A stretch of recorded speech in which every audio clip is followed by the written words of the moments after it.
네, 여러분 안녕하십니까. 부티풀 인터뷰 시간입니다. 오늘은 굉장히 특별한 분을 모셨는데 부자사관학교 TV 이 채널도 운영하시고 자산관리 전문가십니다. 여운봉 대표님 모셨는데요. 여러 가지 이야기를 나눠보도록 하겠습니다. 대표님 반갑습니다. 네, 반갑습니다. 네, 우리 여운봉 대표님은 저하고 과거에 삼성에 같이 또 근무했던 인연이 있네요. 그래서 저도 얼굴도 낯익고 또 뭐 미국에서 이렇게 스카웃 되셔가지고 당시에 삼성금융그룹에 스카웃 되셔가지고 오셨던 경력도 있고 다양하게 또 국내 금융사에도 근무하시고 또 자산관리 전문가로서 또 유튜브도 하고 계신 분입니다. 그래서 오늘 굉장히 좋은 이야기를 좀 많이 나눠볼 것 같고요. 대표님께서는 25년 넘게 미국과 한국을 오가면서 이제 은퇴 전략 전문가로 활동을 하셨습니다. 그리고 대표님 보시기에 한국인들의 노후 준비가 다른 나라에 비해서 조금 노후 준비라 그러면 생소해하기도 하고 좀 어려워하는데 이게 왜 이렇게 어려워하는 이유가 뭘까요? 아무래도 우리나라 분들이 자산 구성이 미국하고 크게 달라요. 미국 사람들은 은퇴 자금이 대부분 주식이라든가 연금이라든가 유동성이 있는 이런 현금 흐름이 이렇게 만들어져 있는데 네네네. 한국 분들은 거의 뭐 자산의 70%또 많게는 80%가 집 한 채에 이렇게 들어 그렇죠. 있잖아요. 그래서 총 자산액으로 보면 부자예요, 한국 분들이. 근데 부자인데 문제가 매달 지는 현금이 없는 거죠. 그렇죠. 예, 그러다 보니까 자산이 많은 것하고 이 노후가 든든한 거는 완전히 다른 문제입니다. 예, 그래서 또 막연하게 그러다 보니까 불안해하시는 분들이 되게 많고요, 노후 준비에 대해서. 그래서 구체적으로 사실 본인이 한 달에 지출이 얼마인지 그리고 또 그 지출이 몇 년 동안 필요한지 이런 것들을 한번 종이에 적어 보면은요, 오히려 사실 노후가 그렇게 불안하지가 않고 안심하게 됩니다. 또 하나는 우리나라 분들이 좀 그러니까 한국에서 좀 그런 것 같아요. 특별하게 다른 나라와는 달리 본인보다 자녀들을 우선시하는 그런 문화가 있어요. 그래서 자녀들의 교육비라든가 결혼 자금 이런 것들을 대주다 보니까 특히나 또 은퇴하고 나서도 거액을 퍼주다가요. 본인의 노후 자금이 비어버리는 이런 분들이 되게 많고 우리가 왜 예전에 그런 말이 있잖아요. 비행기 탈 때 산소 마스크 먼저 써라라고 하는 얘기가 있듯이 사실 노후는 우리 그 부모가 먼저 안전해야 자식들한테 나중에 노후에 부담을 안 주게 되겠죠. 예. 본인이 먼저 산소 마스크 쓴 다음에 아이 착용시켜줘라. 맞습니다. 이런 거 들어본 기억이 있네요. 네, 그러네. 딱 정확하게 아주 지적을 잘해 주신 것 같습니다.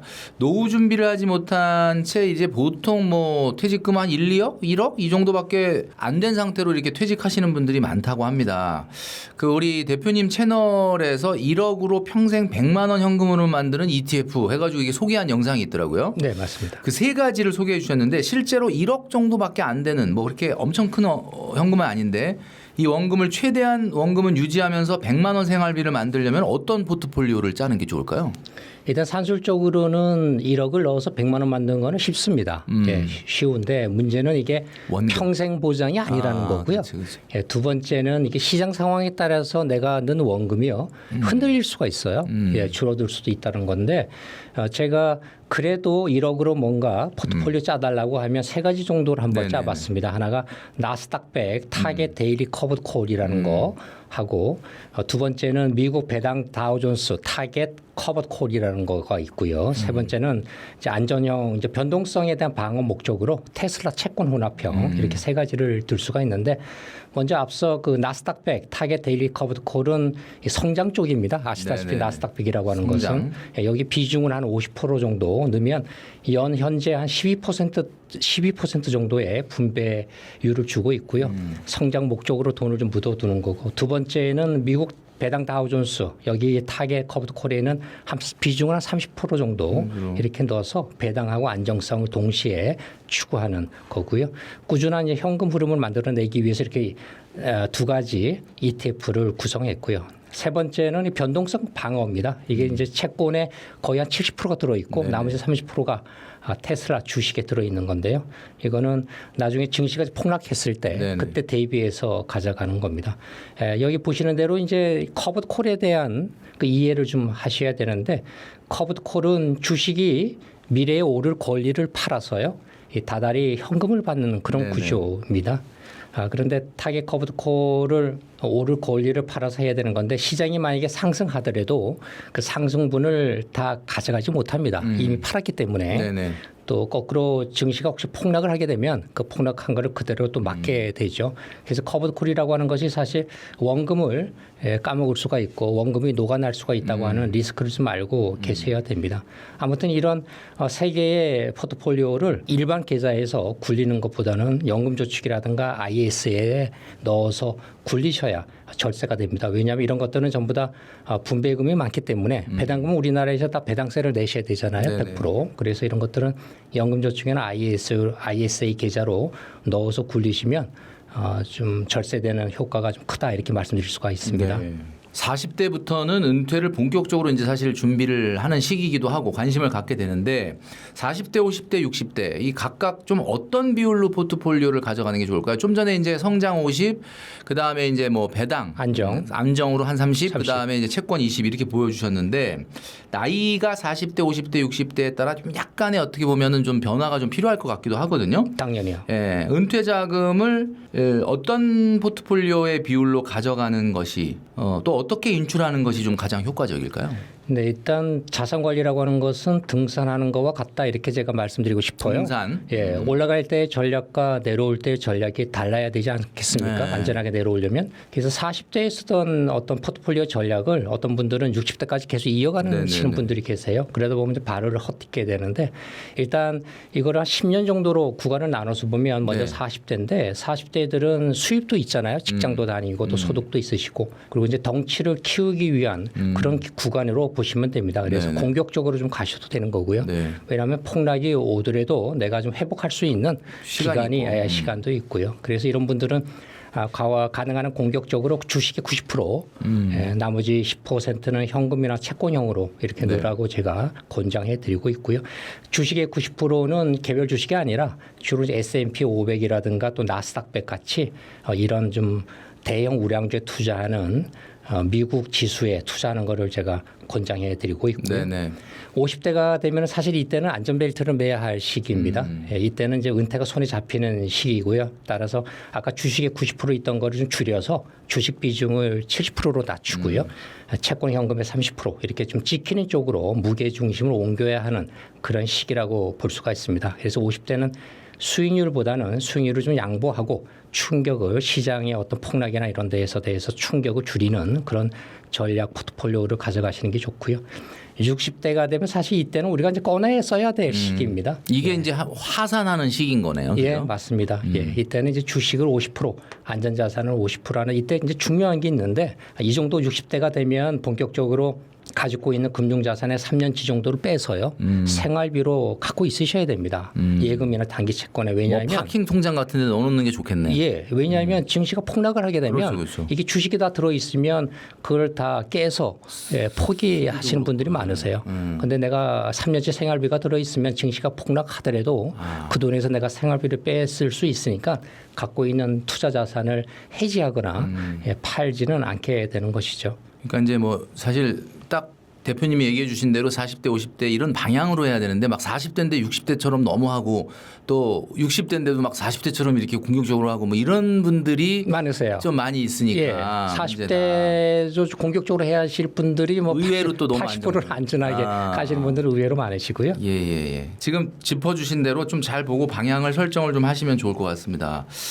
이제 은퇴 후보다 은퇴 후에는 무엇보다도 이제 가장 매달 들어오는 현금 흐름인 생활비가 가장 중요한데요. 그렇습니다.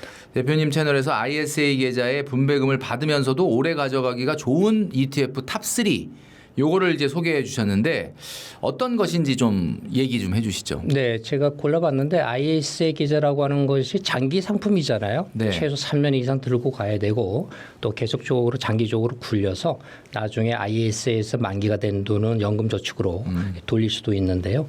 장기적으로 들고 가기에는 가장 좋은 것이 제가 일신으로 뽑는 것이 솔. 신한자산운용에서 운영하는 건데요. 미국 배당 다우존스라고 있어요. 이게 미국판 슈드라고 보시면 됩니다. 미국판 SCHD.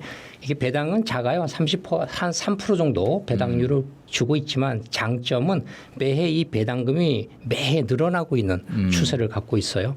그래서 좀 안정적으로 물가를 따라잡을 수 있는 좋은 ETF라고 생각을 하고 있고요. 네. 두 번째로 추천드리는 거는 이제 타이거에서 운영하고 있는 미국 배당 다우존스 타겟 커버드 콜입니다. 예, 요거는 지금 현재 연 10% 정도에 가까운 월 배당금을 주고 있는데요. 또 10% 주고 있지만 나중에 증시가 폭등하게 되면 네네. 폭등한 것에 대한 이익을 가져가지 못하는 예, 또 양보해야 되는 게 있고 또 폭락을 하게 되면 그만큼 원금을 또 까먹을 수가 있는 그런 리스크가 있습니다. 네. 따라서 이런 타이거 미국 배당 다우존스 타겟 커버드 콜 같은 경우에는 주 메뉴로 가져가기보다는 반찬 정도로 좀 조금 그래서 비중 반찬 비중을 너무 키우지 않기 이렇게 써주셨는데, 네네. 그러니까 이게 이제 워낙 또 고분배금을 주다 보니까 변동성이 있을 수 있어서 오래 들고 갈 때는 비중을 좀 적당히 해라 이렇게 네, 맞습니다. 말씀해 주시는 거죠? 예 맞습니다. 예.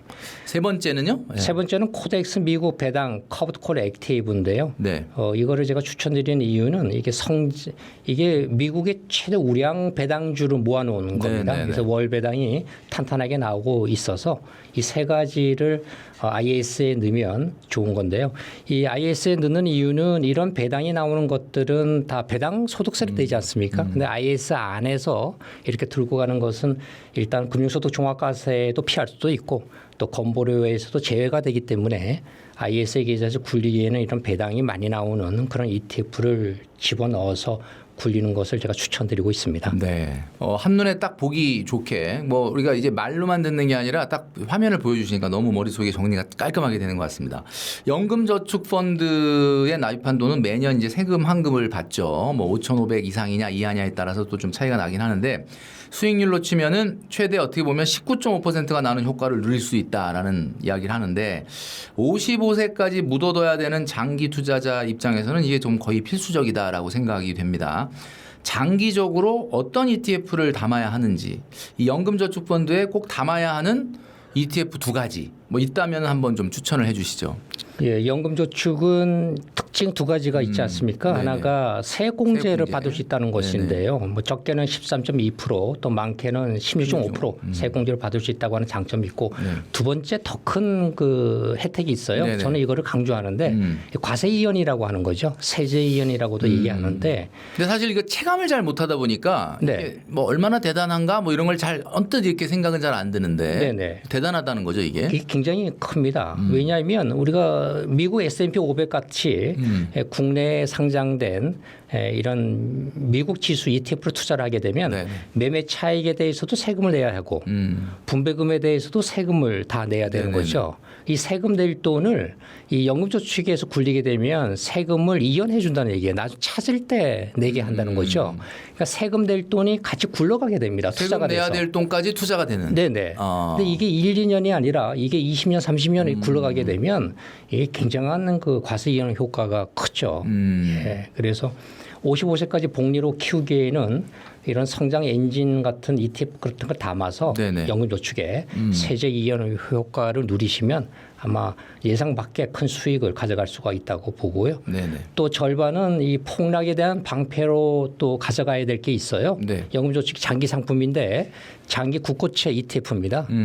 많은 분들이 왜 이런 국고채 ETF를 왜 넣느냐 이렇게 얘기들 하시는데 연금저축에 장기적으로 투자할 거면 그냥 주식형으로 다 넣으면 좋은 거 아니냐 이렇게 잘못 생각할 수 있는데요. 사실 그렇지 않습니다. 이 증시라는 게 이게 뭐 계단식으로 계속 올라가지는 않잖아요. 중간에 폭락이나 이런 게 오게 되는데 이 폭락이 왔을 때 이 장기 국고채 ETF 같은 경우에는 일단 폭락장에서 견딜 수가 있어요. 내가 예, 폭락장이 오면 사람들이 이 국고채 가격이 오르게 됩니다. 돈들이 그쪽으로 가게 되니까. 네네네. 두 번째는 네, 이 폭락장이 오게 되면 주식 가격이 폭락을 하니까 많이 떨어지니까 그때 저렴한 주식을 내가 이 채권을 팔아서 살 수 있는 그런 기회를 가질 수가 있다라고 하는 장점이 있어요. 그래서 연금저축에 담을 때는 한 절반 정도는 성장형인 미국 S&P 500이라든가 또 다른 ETF가 좋고요. 주식형으로. 또 한 절반이나 절반 이하 정도는 이런 국고채 ETF로 가져가서 좀 저소지 용으로 나중에 싸게 주식이 떨어졌을 때 싸게 담을 수 있는 그런 어떤 총알로 활용하시면 좋을 것 같아요. 네네네. 4050 세대의 경우에는 이제 S&P 500보다는 좀 아까도 이제 말씀드렸던 것처럼 40대 때는 좀 등산이니까 좀 공격적으로 하기 위해서 나스닥 ETF를 사 모으는 게 조금 적합하다라는 이제 이야기를 해주셨는데 이거 좀 구체적으로 한번 얘기를 해주시죠. 예, 4050 세대가 사실 애매한 연령대죠. 처지가 그냥 특별한데요. 왜냐하면 내가 뭐 30년, 40년 동안 굴릴 시간이 없고요. 그 연령대가. 또 은퇴가 또 코앞도 아니고 그래서 앞으로 한 10년에서 15년 동안 은퇴 자금을 집중적으로 키워야 하는 그런 구간이다 이렇게 보고 있고요.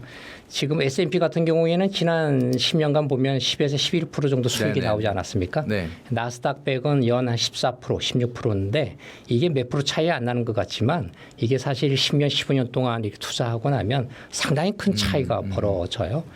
그래서 이 4050 세대는 은퇴 기간이 한 10년, 15년 정도 남았다면 가능한 한 투자 비중을 나스닥 100 비중을 좀 높여주는 것이 짧은 기간 내에 많은 수익을 낼 수가 있습니다. 다만 이게 또 양날의 검이죠. 이 출력이 센 엔진을 쓰게 되면 우리가 더 거칠게 흔들리잖아요. 자동차가. 마찬가지로 이 나스닥 100이라고 하는 것은 이 변동성이 굉장히 큽니다. 예, 변동성이 크기 때문에 증시가 만약에 떨어지게 되면 많이 손실을 볼 수 있는 그런 위험이 있기 때문에 이런 것들을 100%다 묻는 것보다는 적당한 비중으로 예를 들어서 S&P 500하고 나스닥 100을 적정하게 섞어서 포트를 좀 가져가는 것이 옳다 이렇게 생각을 합니다. 네네. 그 지금 뭐 여기 화면 보여주신 거에도 있는데 노후 걱정을 끝내는 나스닥 100의 투자 전략 요거 이제 세 가지가 있는데 요거 좀 잠깐 소개를 해주시죠. 이게 노후 걱정을 위해서 나스닥 100 같은 약간 성장주에 투자는 하는데 그 안에서 그래도 뭔가 무조건 그냥 사놓고 그냥 가만히 있는 것보다는 뭔가 이걸 운용하는 전략이 좀 있는 것 같은데. 맞습니다. 예. 나스닥 100은 어차피 변동성이 크기 때문에 목돈을 한 번에 넣었다가는 큰 코 다칠 수가 있어요. 그래서 이런 나스닥 100에 투자하실 때는 이런 연령대 계신 분들은 가능한 한 적립식으로 매월 정해진 금액을 따박따박 넣는 게 좋고요. 그리고 이제 나이가 들어서 은퇴가 가까워질수록 나스닥 비중을 좀 줄여 가셔야 됩니다. 그래서 우리가 주머니를 크게 두 덩어리로 가져갈 필요가 있어요. 네네. 하나는 당장 쓸 돈 하고요. 또 하나가 이제 장기적으로 묻어둘 돈, 안 쓸 돈 그렇게 나눠서 돈을 관리하셔야 되는데 당장 쓸 돈은 사실 우리가 예금이라든가 또 단기 채권형에 돈을 넣어서 아까 말씀하신 한 3년 생활비 뭐 이런 거 생활비로 쓰는 돈으로 주머니를 갖고 가셔야 되는 거고요. 안 쓸 돈만 장기적으로 나스닥 100에 투자하는 것이 안전합니다. 그래야 증시가 폭락을 해도 돈을 내가 해지하거나 주식을 팔지 않게 되는 것이죠. 버틸 힘이 생기는 거죠. 네, 맞습니다. 네. 많은 이제 5060 우리나라의 분들이 배당 ETF에 투자했다가 건보료 세금 때문에 많은 부담을 겪는다. 뭐 이런 이야기들을 하십니다. 연간 금융소득이 이제 2천만 원 이상인 경우는 건보료가 또 상향이 되기 때문에 이런 걸 좀 피하기 위한 필살기 두 가지가 있다라고 말씀해 주셨어요. 그래서 우리 부티풀 구독자분들에게 배당 투자를 통해서 생길 수 있는 이런 건보료 폭탄을 피하는 어떤 그런 필살기 두 가지. 이 참 내용이 딱 와닿습니다. 필살기 두 가지입니다. 요거를 우리 대표님이 한번 소개를 해 주시죠. 이 많은 분들이 댓글에 가장 많이 질문하는 내용이에요. 예, 그죠. 이게 금융소득 1,000만 원과 또 2천만 원 이걸 많이 헷갈려 하세요. 네. 금융소득 1,000만 원이라고 하는 것은 이제 이자나 배당 소득이 1년에 1,000만 원 이상이 되게 되면 건보료에 반영이 됩니다. 건보료가 오를 수 있다라는 거고요. 또 금융소득이 됐든 뭐 임대소득이 됐든 다른 기타 소득 합쳐서 소득이 2천만 원이 넘게 되면 이렇게 되면 두 가지 문제가 생겨요. 하나는 종합과세에 해당이 될 수가 있고요. 또 하나 중요한 것은 왜 자녀 직장 밑으로 들어가 계신 피부양자분들이 많으신데 이 소득이 2천만 원이 되는 동시에 피부양자 탈락이 돼요. 이게 자동으로 지역 가입자로 바뀌어서 건보료를 20만 원, 30만 원 내게 되는 이런 일들이 벌어집니다. 그래서 이 금융소득 1,000만 원하고 또 금융소득 2천만 원 이 두 가지 기준을 잘 구분해서 확인해 두시는 게 좋고요. 일단은 그 건보료를 피하기 위해서 좋은 방법은 절세 계좌를 100% 활용하셔야 돼요. ISA라든가 연금 저축에 돈을 넣으셔야 되는데 ETF를 넣으셔야 되는데 그런 ETF들이 주로 배당 ETF라든가 또 미국 지수 ETF, 국내 상장된 미국 지수 ETF들은 매매 차익이라든가 배당금에 대해서도 세금을 내지 않습니까? 예, 또 특히 또 미국 지수 커버드 콜 같은 경우에도 분배금이 많기 때문에 네네. 이런 ETF들은 일단 무조건 절세 계좌에 넣어서 굴리셔야 되는 거고요. 그다음에 절세 계좌에 넣고 또 여윳돈이 있는 분들이 계세요. 네. 추가적인 돈들은 어떻게 하느냐 이렇게 많이들 물어보시는데 그런 돈들은 양도 차익을 노리는 투자 쪽으로 가셔야 됩니다. 이게 무슨 말인가 하면 미국 직투 같은 경우 미국 주식이라든가 미국에 상장된 네네. 미국 ETF를 투자하는 걸 우리가 미국 직접 투자라고 얘기를 하는데요. 이런 데 투자를 하게 되면 여기서 발생된 수익은 얼마가 됐든지 간에 배당 소득으로 잡히지 않습니다. 네네. 세법상 이거는 우리가 부동산을 사고 팔던 것처럼 양도소득으로 양도소득. 잡혀보여요. 예, 양도소득으로 잡히다 보니까 건보료에도 해당이 안 되고 또 금융소득 종합과세에도 합산이 안 돼서 네. 세금 쪽으로서는 합법적으로 피해갈 수 있는 좋은 방법이다 이렇게 말씀드릴 수 있습니다. 네. S&P 500, 나스닥 뭐 ETF 이런 걸 꾸준히 하는 분들이 대한민국에 굉장히 많습니다. 그래서 미국 지수의 경우에 국내 상장보다 해외 ETF에 직투하는 게 세금 건보료가 뭐 덜 나온다 뭐 이렇게 얘기하시기도 하는데 뭐 사실 아까는 이제 해외 자산이라도 국내에 상장한 것을 ISA 계좌에서 운영하면은 배당이나 이자에 대한 어떤 절세가 있다 이렇게 얘기를 해주셨는데 이게 반대로 이렇게 건보료나 이런 측면에서 해외 상장 ETF를 얘기하시는 분이 많단 말이에요. 네. 근데 왜 그런지 좀 설명을 좀 부탁드립니다. 예, 이게 이제 국내 상장 ETF와 이제 해외 상장 ETF 차이가 커요. 특히 네네. 세금 차이가 큰데. 네네. 예를 들어서 똑같은 S&P 500이 있다고 한번 볼게요. 근데 이 S&P 500이라는 ETF가 국내에 상장됐느냐 아니면 미국에 상장됐느냐에 따라서 세금 꼬리표가 크게 달라집니다. 일단 국내 상장 미국 ETF 예를 들어서 코덱스 미국 S&P 500 같은 거죠. 네. 이런 것들은 매매 차익에 대해서 또 배당금에 대해서 모두 다 배당세를 물어야 됩니다. 예, 세금이 많고요. 따라서 금융소득 종합과세라든가 또 건보료에 포함이 되기 때문에 걱정이 많으신데요. 반면에 이제 해외 직접 투자, 즉 직투인데 이런 것들은 여러분들이 아시는 바대로 VOO라든가 또 QQQ라고 하는 본토 ETF들이 있죠. 네네. 예, 나스닥에 투자하는 건데요. 이런 것들에 투자를 하신 분들은 양도소득세를 그냥 22% 분리과세를 끝나버립니다. 네네. 예, 특히나 또 1년에 250만 원까지 공제하고. 비과세 공제도 받을 수도 있고요. 장점은 그겁니다. 이제 여윳돈이 좀 있고 자산이 좀 많으신 분들은 해외 직접 투자를 노리셔야 되는데 그 이유가 양도소득세 22%로 끝나버리기 때문에 금융소득 종합과세라든가 건보료를 피할 수가 있어요. 예, 다만 이제 금액이 소액이신 분들이 계세요. 그런 분들은 굳이 해외 직접 투자 갈 필요는 없고요. 국내 상장된 미국 지수 ETF에 투자를 하시는데 이런 분들은 가능한 한 담을 때는 ISA 계좌라든가 연금저축 비과세 절세 계좌에 담으시는 게 유리합니다. 이제 소액이면은 그렇게 하고 조금 금액이 크다 그러면 해외 직접 투자를 가 낫다 이렇게 얘기해 주는데 최근에 이제 주식 수익률이라는 게 물론 변동은 있지만 지금 정도의 어떤 수익률 수준 평균적인 수익률을 봤을 때는 금액이 어느 정도 투자한다고 할 때 해외로 나가는 게 좀 유리하다라는 뭐 딱 금액을 찝을 수는 없겠지만 그래도 대표님이 얘기해 주신다면 대략 뭐 이 정도 투자를 한다면은 해외 투자를 직투로 하시는 게 낫지 않을까라고 예상하시는 그 금액이 있다면 예, 한 8천만 원 이상 정도 8천만 되시는 분들은 그 투자 해외 투자로 금액이. 가셔야 됩니다. 예. 8천만 원. 예.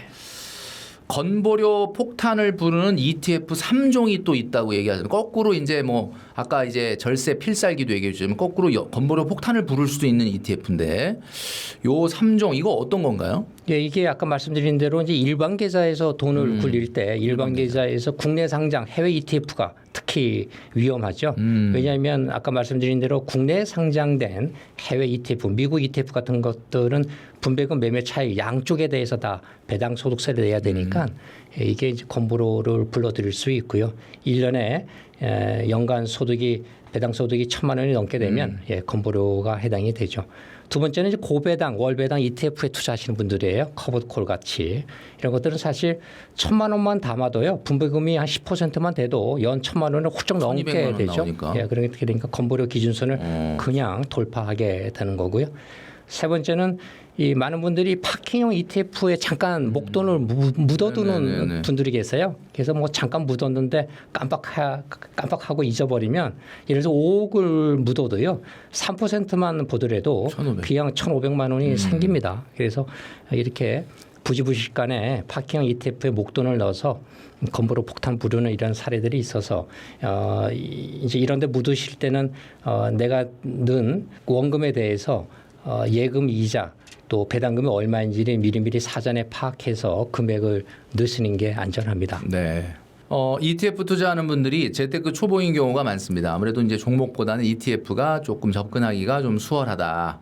수익난 ETF를 무작정 팔면은 세금 폭탄을 맞을 수 있다라고 하셨는데 세금 이슈를 최소화하려면 어떻게 파는 게 좋을까요? 많은 분들이 물어보는 게 그거예요. 요즘에 뭐 증시 많이 올랐고 미국 증시도 올랐는데 돈 얼마 벌었는데 이거 어떻게 파는 게 좋습니까? 세금이 많다는데 이런 네네. 질문들이 많으세요. 방법은요. 첫 번째는 여러 해로 분할해서 매도하시면 됩니다. 예.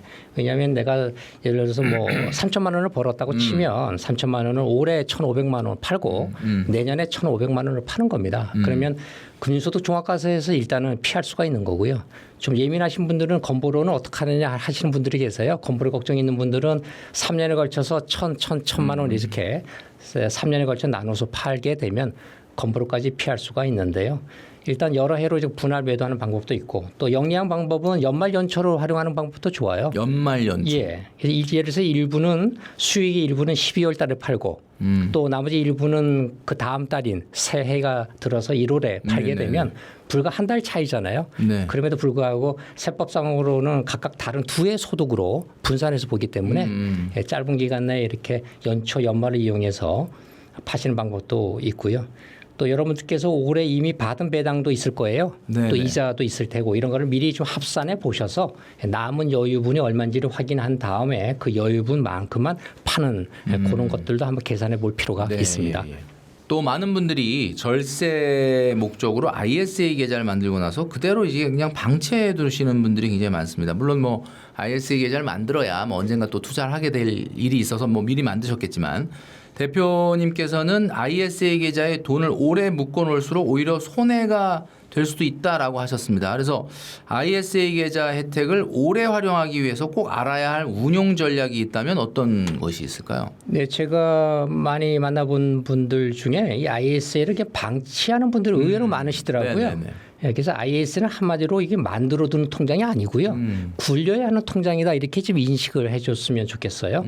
예, 그래서 제가 이제 그 풍차 돌리기라고 하는데 여러분 ISA는 일반형으로 가입하신 분들은 200만 원까지 비과세 받을 수 있고 서민형은 또 400만 원까지 받을 수 있잖아요. 근데 이게 3년마다 해지하고 재가입하게 되면 이 비과세 한도가 계속 새로 리셋돼요. 새로 생겨나는 거죠.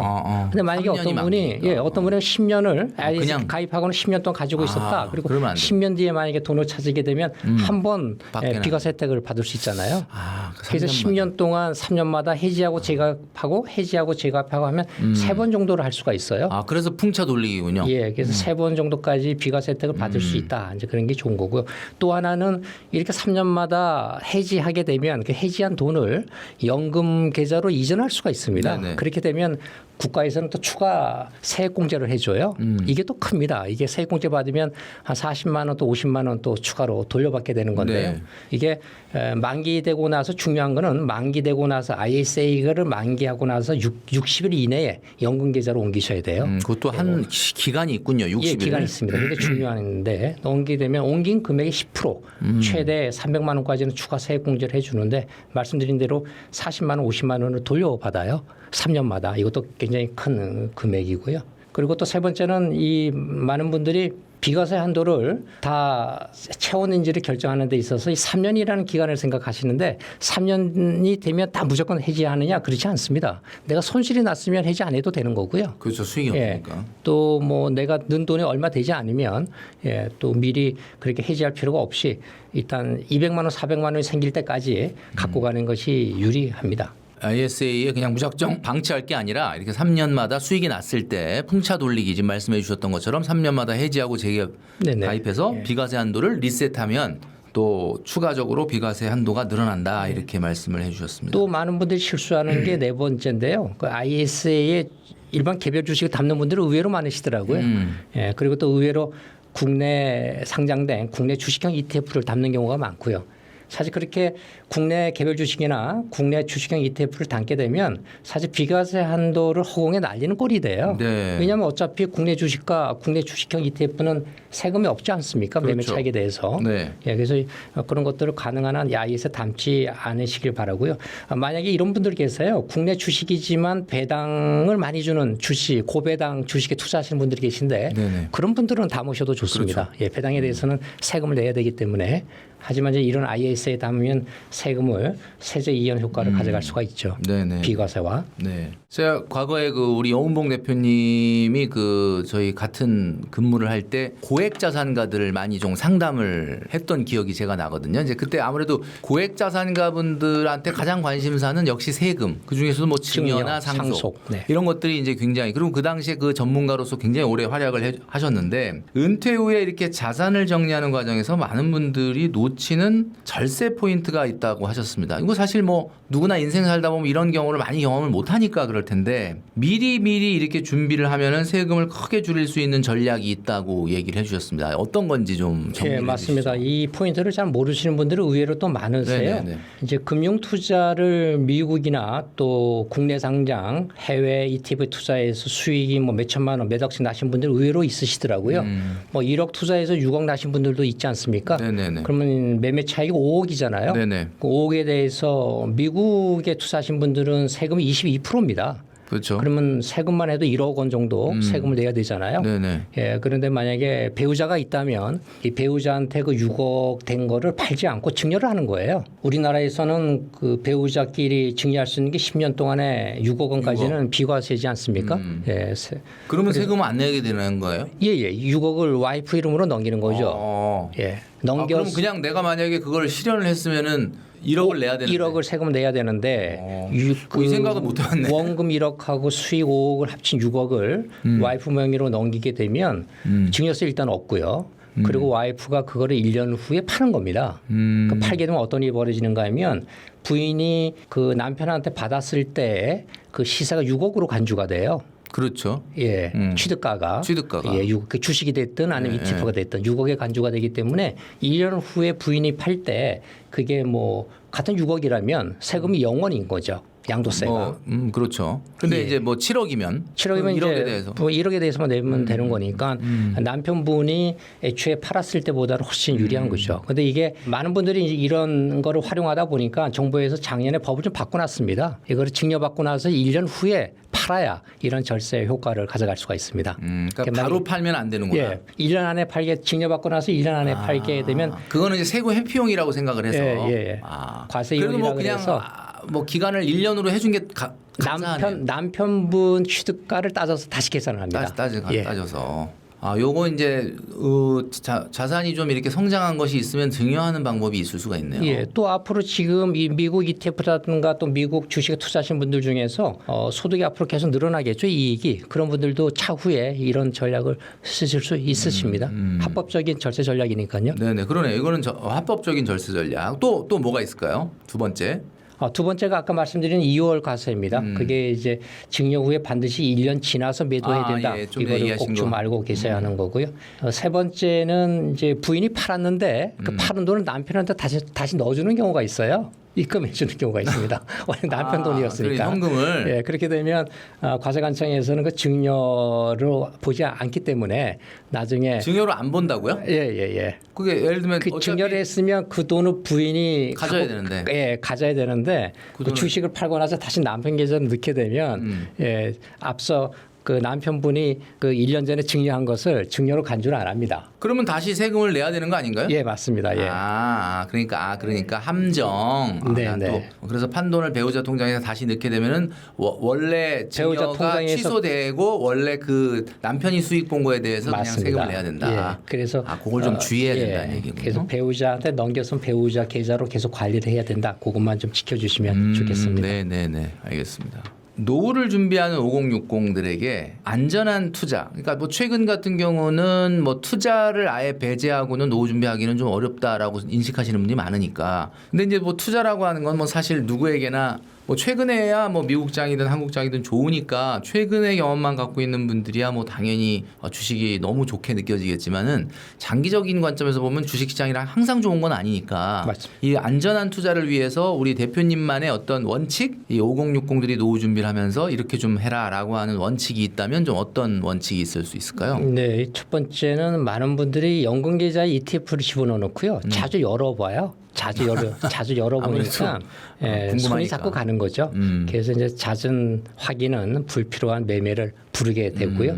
그래서 안 보는 것도 실력입니다, 사실은. 야, 그거 참 안 쉽지가 보는 것도 않은데. 실력이 쉽지 않지만 보지 알아야 되고요. 사실 제 주변에도 이렇게 자주 안 보시는 분들이 돈을 버시더라고요. 그렇죠. 두 번째는 이 배당 ETF에 몰빵하시는 분들이 계세요. 노후에 현금 흐름이 필요하다고 해서 이 배당형에 몰빵하는 경우가 이렇게 되면 이 원금이 녹아버리는 경우가 많아요. 이 같은 경우에 최근같이 성장주가 빠르게 올라갈 때는 더더욱 그럴 수 네, 그래서 성장한 같은 경우에는 주식 시장에 올라도 그 오른 차익을 내가 맛을 못 보는 거죠.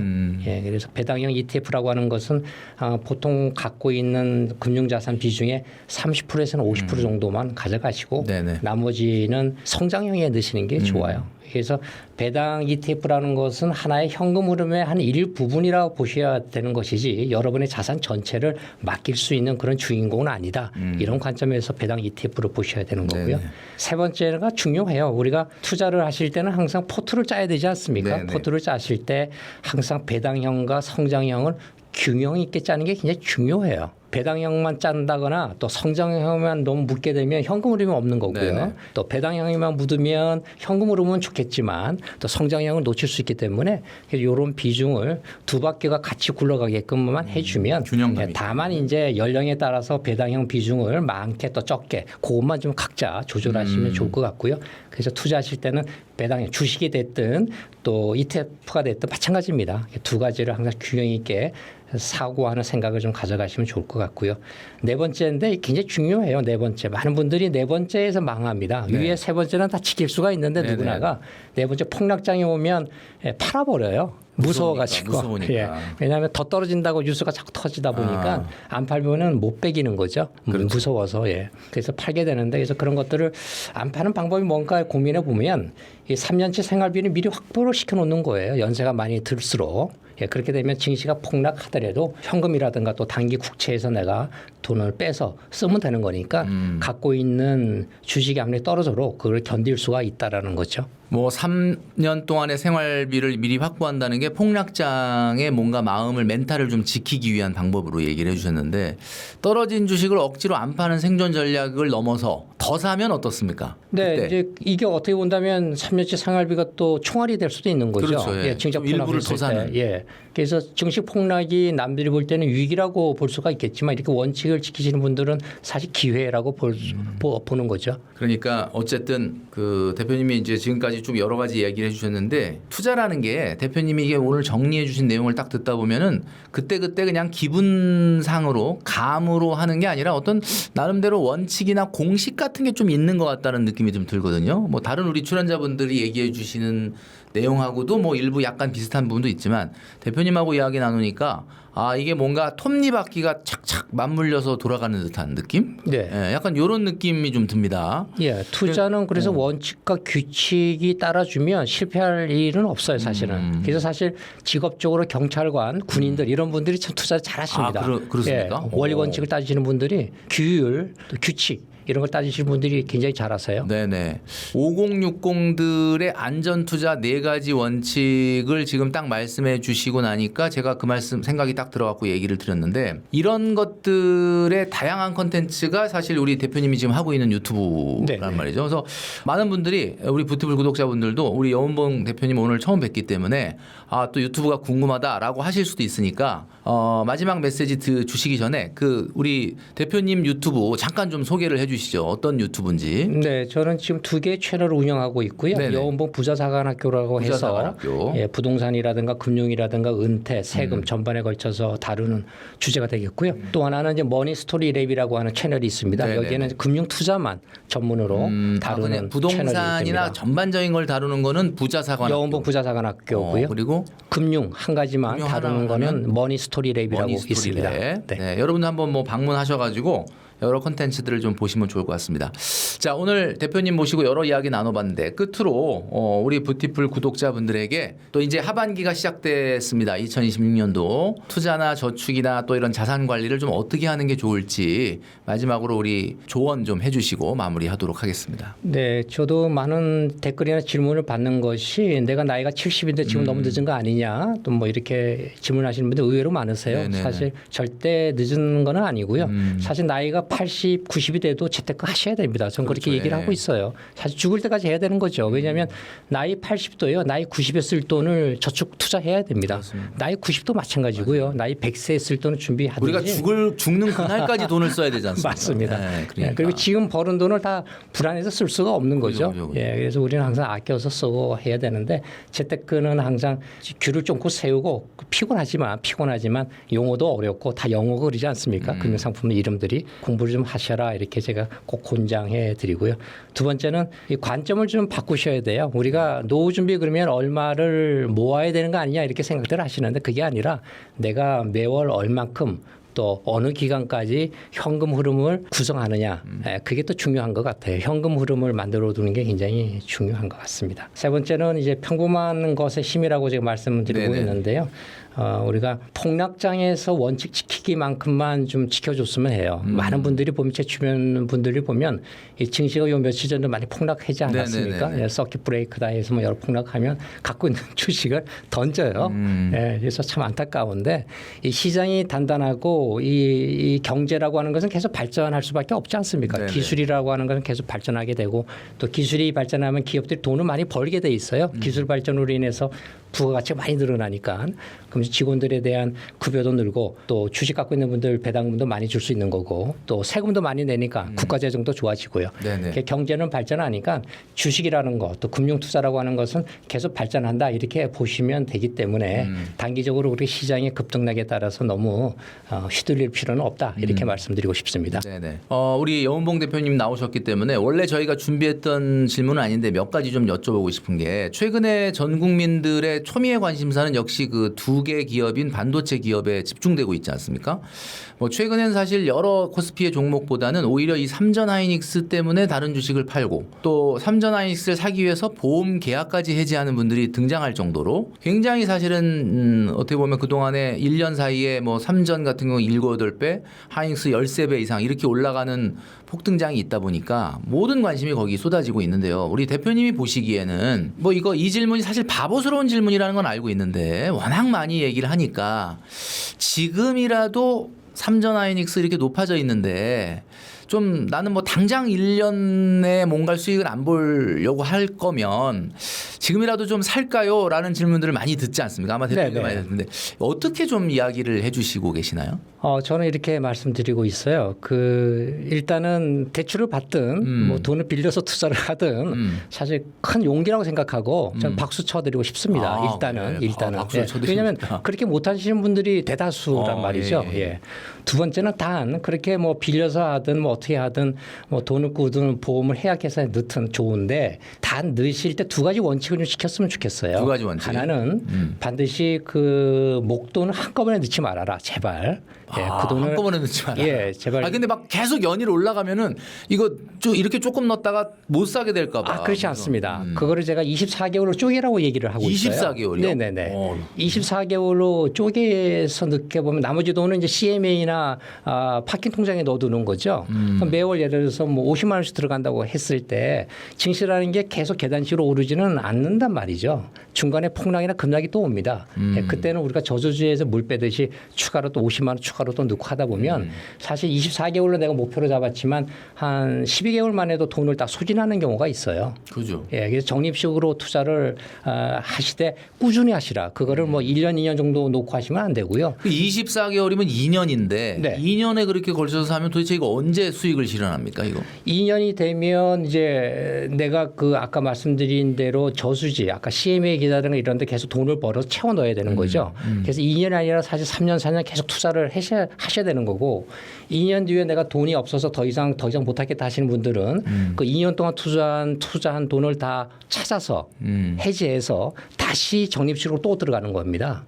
예, 적립식으로 들어간다고 하는 것은 굉장히 큰 장점이 있어요. 예, 두 번째는 제발 좀 폭락이 왔을 때 흔들리지 마시라. 예, 왜냐하면 여러분이 적금을 깨고 보험을 깨고 네네. 대출을 받아서 용기 있게. 넣었다고 하는 것은 장기적인 어떤 경제를 믿고 또 기업들을 믿고 투자한 거 아니겠습니까? 네네. 기술을 믿고 네. 그렇다는 얘기는 장기적으로 가져가야지 단기적인 어떤 급등락에 휘둘릴 필요는 없다. 그래서 그 정신력 그게 굉장히 중요한 것 같아요. 정신력. 투자도 결국은 정신력이군요. 네, 맞습니다. 네, 오늘 여운봉 대표님 모시고 여러 가지 또 절세 관련된 ETF, 뭐 배당 그리고 이제 어떻게 보면 은퇴 설계에 관련된 여러 이야기를 나눠봤습니다. 아마 우리 뷰티풀 구독자분들이 아마 굉장히 좀 신선한 어떤 느낌을 받으셨다라는 생각이 들고요. 좀 더 자세한 컨텐츠 같은 경우는 우리 여운봉 부자사관학교를 한번 찾아서 한번 보시면 좋겠다라는 말씀을 드립니다. 자, 오늘 대표님 나오셔서 감사합니다. 네, 감사합니다.